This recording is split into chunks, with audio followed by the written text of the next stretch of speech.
So hello friends, మనము request object గురించి file structuring గురించి మాట్లాడుకున్నాం కదా. సో ఇప్పుడు ఈ రెస్పాన్స్ ఆబ్జెక్ట్ గురించి మాట్లాడుకుందాం. అట్లనే ఇంకొంచెం ఫైల్ స్ట్రక్చరింగ్ అనేది చేద్దాం ఇంకొంచెం నీట్గా.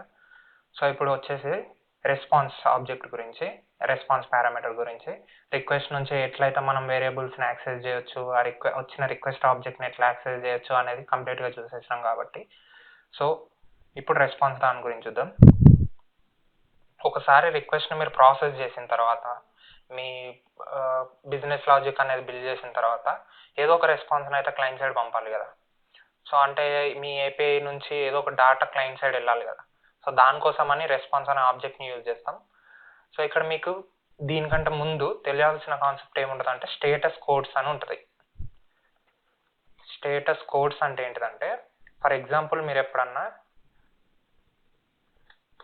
ఏదన్నా రిక్వెస్ట్ని ప్రాసెస్ చేసిన తర్వాత రెస్పాన్స్ని ఫ్రంట్ ఎండ్ సైడ్ పంపేటప్పుడు ఆ రెస్పాన్స్ పంపేది ఏ విధంగా ఏ స్టేటస్ రిటర్న్ అయింది అనే డేటా కూడా మనం క్లయింట్ సైడ్ పంపాల్సి ఉంటుంది.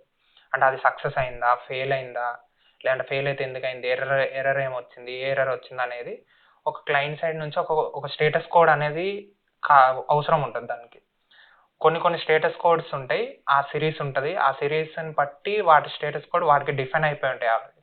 సో ఆ సిరీస్లో ఏంటంటే 100 ఉంటుంది, ఇంకోటి 200 స్టేటస్ కోడ్స్ ఉంటాయి. అంటే 200 అంటే 200 సిరీస్, 200లో 201, 202, 100లో 101, 102 ఇట్లా దాని సిరీస్ కంటిన్యూస్ ఉంటాయి కొన్ని. సో వాటికి కొన్ని ప్రీ డిఫైన్డ్ మీనింగ్స్ ఉంటాయి. అంటే a status code a type of error, a type of మెసేజ్ని రిటర్న్ చేయడానికి అనేది. So 300, 400 and 500. సో జనరల్గా మనకు ఉండే స్టేటస్ కోడ్ సిరీసెస్ ఇవి.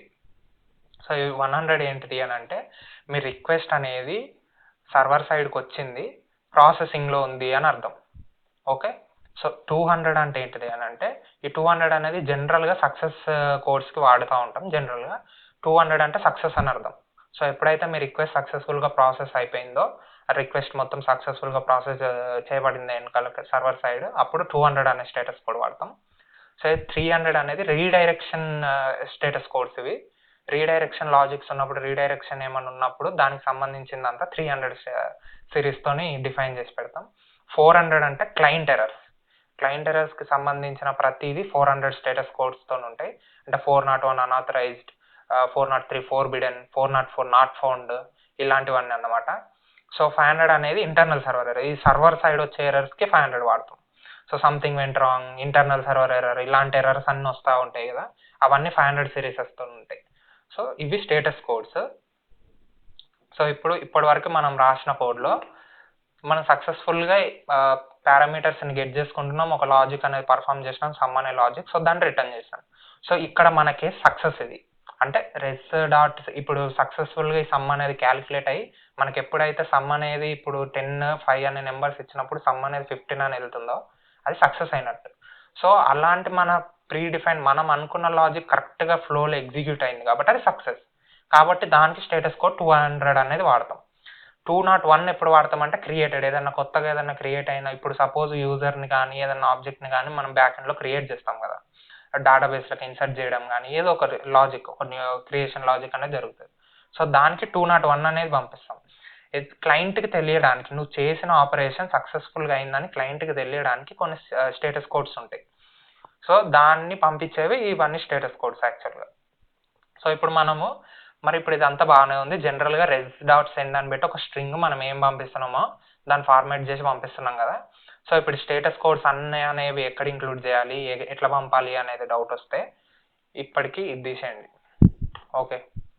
సో ఇప్పుడు రెస్పాన్స్ ఆబ్జెక్ట్లో మీకు డాట్ స్టేటస్ అని ఒకటి ఉంటుంది. సో ఈ స్టేటస్కి మీరు ఏదైతే స్టేటస్ కోడ్ పంపించాలనుకుంటున్నారో అక్కడ ఆ స్టేటస్ కోడ్ని మెన్షన్ చేయాలి. సో ఇప్పుడు 200 అనే స్టేటస్ కోడ్ మెన్షన్ చేసేయండి. నెక్స్ట్ మీరు ఏ మెసేజ్ని అయితే పంపించాలని అనుకుంటున్నారో దాన్ని డాట్ సెండ్ అని పెట్టి ఇంతకుముందు చేసి పంపినట్టు పంపిస్తే వెళ్ళిపోతుంది. విత్ స్టేటస్ కోడ్ 200 ఆ మెసేజ్ అనేది సెండ్ అయిపోతుంది. ఇన్ కేస్ నేను పంపించాల్సిన ఒక స్ట్రింగ్ ఫార్మాటో లేదంటే అలాంటిది కాదు, ఒక జేసన్ ఆబ్జెక్ట్ కానీ అలాంటిది ఒక కాంప్లెక్స్ ఆబ్జెక్ట్ని పంపించాలి అని మీరు అనుకున్నప్పుడు ఏం చేయొచ్చు అంటే ఈ సెండ్ అనేది తీసేసి జేసన్ అని ఉంటుంది. సో జేసన్ ఫార్మాట్లో మీకైతే డాటా రిటర్న్ అవుతుంది. సో జేసన్ ఫార్మాట్లో డాటా ఎట్లా రిటర్న్ చేసుకోవచ్చు మీ ఇష్టం. కీ వాల్యూ పేర్స్ మీరు ఏమేమి పెడతారో పెట్టుకోవచ్చు. సో ఇక్కడ మనం ఏం పెడతాం, మెసేజ్ అనేది పెడదాం. So messages sum calculated successfully. Okay, so వాల్యూకి డాటా అని పెడదాం. So sum is sum. ఇప్పుడు మీకేమైద్ది అని అంటే మీకు వచ్చే data with status code 200 and ఈ జేసన్ ఆబ్జెక్ట్ వస్తుంది ఎప్పుడైతే మీరు ఈ రిక్వెస్ట్ హిట్ చేస్తారో. ఇట్లా మీరు రెస్పాన్స్ అనే పారామీటర్ని వాడుకోవచ్చు. జనరల్ ఓవర్వ్యూగా మీరు దీన్ని ఇలా వాడుతూ ఉంటారు, చేస్తూ ఉంటారు.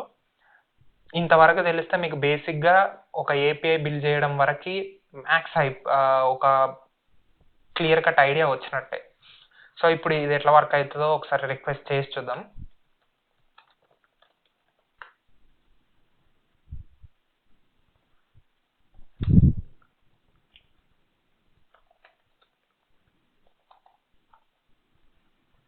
So it's API and content. Sorry,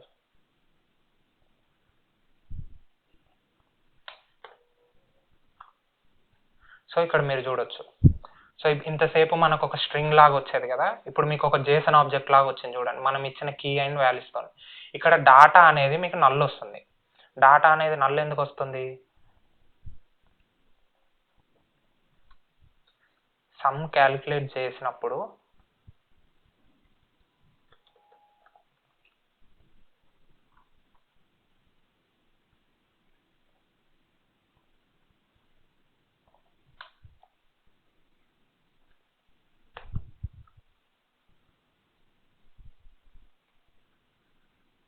okay sorry, ఇక్కడ మనం పారామీటర్స్ అనేది పంపాలి. సో అందుకని సమ్ అనేది మీకు ఏ కామా బి వాల్యూస్ రాలేదు. మనం ఇంతకు ముందు వీడియోలో అనుకున్నట్టు నల్ ఆర్ అన్డిఫైన్డ్ వస్తాయి మీరు ఆ పారామీటర్స్ కానీ పంపించకపోతే. సో అందుకని మనకు అక్కడ నల్ వస్తుంది. సో ఇప్పుడు ఏ అండ్ బి అనేది స్ట్రింగ్ క్వెరీ పారామీటర్స్ అనేది పంపించినాం. పంపించిన తర్వాత గెట్ చేసి చూద్దాం.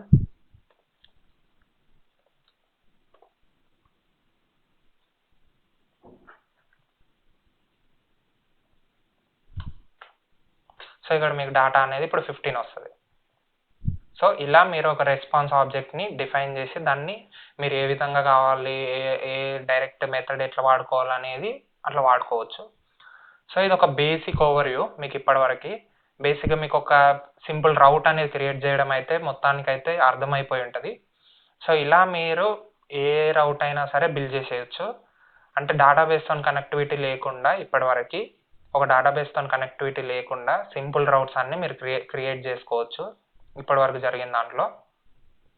ఈ కస్టమ్ లాజిక్ కూడా మీరు ఒక ఏపీఐ బిల్డ్ చేయాలి అని అనుకుంటే, మీకు ఒక ఏపీఐ బిల్డ్ చేయాలి అని అనుకుంటే సంథింగ్ ఏదో ఒక లాజిక్ తీసుకోండి, ఒక లీడ్ కోడ్ ఫంక్షన్ తీసుకోండి. ఆ లీడ్ కోడ్ ఫంక్షన్కి మీరు ఏదైతే లాజిక్ రాస్తారు కదా, ఆ లాజిక్ని ఈ ఫంక్షన్ లోపల పెట్టండి.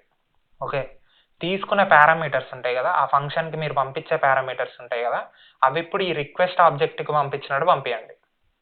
ఓకే, రిజల్ట్ చేసే మీ సమ్ ఉంటుంది కదా, మీ ఆన్సర్ ఏదైతే ఉంటుందో మీరు రిటర్న్ చేస్తారు కదా, సో దాన్ని ఇక్కడ నుండి రిటర్న్ చేయండి. అంటే ఆ రెస్పాన్స్ ఆబ్జెక్ట్ నుండి రిటర్న్ చేయండి.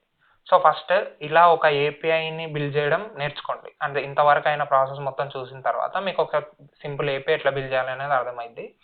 సో దీన్ని బేస్ చేసుకొని మీరు ఈ లాజిక్ను వాడుకొని ఈ ప్రాసెస్ మొత్తాన్ని క్లియర్గా ఆ లీడ్ కోడ్ అనే ఫంక్షనాలిటీకి మీరు యూజ్ చేసుకోవచ్చు మీ అండర్స్టాండింగ్ కోసం, మీ అండర్స్టాండింగ్ బెటర్ అవ్వడానికి. సో ఇప్పుడు మనం ఏం చేద్దామని అంటే, ఇప్పుడు ఒక బేసిక్ ఏపీఐ బిల్డింగ్ వరకు మనకు ఒక ఐడియా వచ్చింది కాబట్టి దీన్ని ఇంకొంచెం ప్రాపర్గా ఫార్మాట్ చేద్దాం కోడ్ని. ఇప్పుడు మనం రౌట్స్ అన్ని ఎత్తుకొచ్చి సర్వర్ ఫైల్ నుండి తీసుకొని వచ్చి రౌట్స్ అని ఒక సపరేట్ ఫోల్డర్లో పెట్టినాం. సో ఇప్పుడు మనం ఏం చేయబోతున్నాం అంటే, ఈ ఫంక్షన్ ఏదైతుందో, ఈ కాల్ బ్యాక్ ఫంక్షన్ ఏదైతుందో, అంటే ఈ రౌట్కి హిట్ అయినప్పుడు ఈ కాల్ బ్యాక్ ఫంక్షన్ రన్ కమ్మని మనం ఏదైతే చెప్తున్నామో, ఈ ఫంక్షన్స్ని తీసుకెళ్ళి దీనికి సంబంధించిన సపరేట్ ఫోల్డర్స్లో పెట్టుకుందాం. ఓకే, సో ఇప్పుడు ఇక్కడ ఇంకొక ఫోల్డర్ క్రియేట్ చేస్తాను నేను. ఆ ఫోల్డర్ పేరు ఏదైనా పెట్టుకోండి మీరు, నేను మెథడ్స్ అని పెట్టుకుంటున్నా. మెథడ్స్ ఆర్ కంట్రోలర్స్, సర్వీసెస్ మీరు ఏదైనా పెట్టుకోండి మీ కన్వీనియంట్ని బట్టి, మీ ఫోల్డర్ నేమింగ్ కన్వెన్షన్స్ని బట్టి. సో ఇక్కడ ఏం పెడదాం, బేస్ అని ఒకటి నార్మల్గా ఒక ఫైల్ క్రియేట్ చేసి ఇందులో ఒక ఫంక్షన్ లాగా క్రియేట్ చేయాలి, అదొక ఫంక్షన్ అది. సో ఇక్కడ నువ్వు ఒక ఫంక్షన్ క్రియేట్ చేసి, ఏం ఫంక్షన్ క్రియేట్ చేస్తాం, హోమ్ రౌట్ కాబట్టి హోమ్ అనేది ఒక ఫంక్షన్ క్రియేట్ చేసి, సేమ్ ఇప్పుడు మనం అక్కడ ఏదైతే కాపీ చేసినామో ఇక్కడ పేస్ట్ చేసేస్తే అయిపోద్ది. ఇప్పుడు ఇక్కడ ఈ ఫైల్లో రాసిన ఈ ఫంక్షన్ని మీరు వేరే ఫైల్లో యూజ్ చేయాలి అని అంటే ఇక్కడ నుంచి ఎక్స్పోర్ట్ చేసి అక్కడ ఇంపోర్ట్ చేయాలి. సో ఎక్స్పోర్ట్ చేయడానికి ఏంది, మాడ్యూల్ డాట్ ఎక్స్పోర్ట్స్ హోమ్. ఎప్పుడైతే కొన్ని గ్రూప్ ఆఫ్ ఫంక్షన్స్ మీకు ఉంటాయో అప్పుడు మీరు ఇట్లా మాడ్యూల్ డాట్ ఎక్స్పోర్ట్స్లో బ్రాకెట్ ఓపెన్ చేసుకొని ఇక్కడ మీరు ఈ ఫంక్షన్స్ నేమ్స్ అన్నిటిని ఇక్కడ మెన్షన్ చేస్తే అయిపోతుంది. మీరు నెక్స్ట్ టైం ఇంకో ఫంక్షన్ యాడ్ చేసుకున్నప్పుడు మళ్ళీ ఇక్కడ మీరు ఇంకో ఫంక్షన్ యాడ్ చేస్తారు. ఓకే, దీన్ని ఎట్లా గెట్ చేస్తారు, మీకు ఇంతకు ముందు వీడియోలో ఆబ్జెక్ట్ డీస్ట్రక్చరింగ్ అనే కాన్సెప్ట్ ఒకటి చెప్పిండే. సో ఆబ్జెక్ట్ డీస్ట్రక్చరింగ్ అనేది మళ్ళీ ఇక్కడ వాడతారు.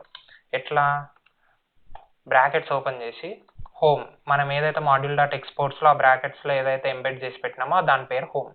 So home is equals to require ఆ ఫైల్ పాత్ ఇస్తావు. సో ఇప్పుడు మీకు ఆ ఫైల్ పాత్లో నీకు ఒక ఆబ్జెక్ట్ రిటర్న్ అవుతుంది, రైట్ కదా. ఆబ్జెక్ట్లో రిటర్న్ అయిన వాల్యూస్లో ఏమేమి ఫంక్షన్స్ ఉన్నాయి, హోమ్ అనే ఇప్పటి వరకు ఒక ఫంక్షన్ ఉంది ఆబ్జెక్ట్లో. సో దాన్ని మీరు ఆబ్జెక్ట్ డీస్ట్రక్చరింగ్లో హోమ్ అని గెట్ చేస్తున్నారు. ఈ గెట్ చేసిన హోమ్ని ఇక్కడ నుంచి ఈ ఫంక్షన్నే కదా మనం ఇప్పుడు అది కాపీ చేసిన హోమ్. సో హోమ్ అనేది ఇక్కడ ఇచ్చేస్తారు, అంతే, సింపుల్. సో ఇప్పుడు మీకు రౌట్స్ అనేది కూడా చాలా క్లీన్గా స్ట్రక్చర్డ్ వేలో కనబడుతుంది, అండ్ మీ డీబగ్గింగ్ మళ్ళీ ఈజీ అయిపోతుంది. సో ఇప్పుడు సేమ్ రిక్వెస్ట్ మళ్ళీ హిట్ చేస్తే సేమ్ వర్క్ అవుతుంది, చేంజ్ ఏమి ఉండదు. సో ఇది ఇంకొక లెవెల్ ఆఫ్ రీస్ట్రక్చరింగ్ అనుకోవచ్చు. మీ ఫోల్డర్ స్ట్రక్చరింగ్ అనేది మనం పోతున్న కొద్ది, మన డేటాబేస్ కనెక్షన్ కూడా వస్తున్న కొద్దీ నీట్గా లాస్ట్గా మీకు ఫోల్డర్ స్ట్రక్చరింగ్ కూడా నీట్గా వస్తుంది. సో ఈ వేలో మీరు ఫాలో అయితే, ఇప్పటి వరకు ఫాలో అయినంత వరకే చేయగలిగితే ఒక బేసిక్ ఏపీఐ అనేది ఎట్లా బిల్డ్ చేయాలి, దాన్ని ఎట్లా మెయింటైన్ చేసుకోవాలి అనేది, రిక్వెస్ట్, రెస్పాన్స్ ఆబ్జెక్ట్, మీకు స్టేటస్ కోడ్స్, ఈ మ్యాపింగ్స్, ఈ రౌట్ మ్యాపింగ్స్, ఇవన్నీ జనరల్గా క్లియర్ కట్గా అర్థమైపోయి ఉంటాయి అని అనుకుంటున్నా. ఏమైనా డౌట్స్ ఉంటే కింద కామెంట్ సెక్షన్లో మెన్షన్ చేయండి. సో ఇప్పుడు నెక్స్ట్ వచ్చేసి మనము డేటాబేస్ కనెక్ట్ చేసి ఆ డేటాబేస్ నుంచి వాల్యూస్ ఎట్లా గెట్ చేయాలి, ఎట్లా ఇన్సర్ట్ చేయాలి అనేది చూద్దాం. సో అప్పుడు మనం పోస్ట్ రిక్వెస్ట్ గురించి, పుట్ గురించి, డిలీట్ గురించి కూడా చూద్దాం. డేటాబేస్లో ఇన్సర్ట్ చేయాల్సి వచ్చినప్పుడు అప్పుడు ఆ టాపిక్స్ గురించి డిస్కస్ చేసుకుందాం, అప్పుడు ఇంకా నీట్గా అర్థమైంది వాటి గురించి. సో అవన్నీ తెలియాలి అని అంటే నెక్స్ట్ వీడియోస్ కూడా కాన్స్టెంట్గా ఫాలో అవుతూ ఉండండి. సో నెక్స్ట్ వీడియో కోసం వెయిట్ చేయండి. Thank you.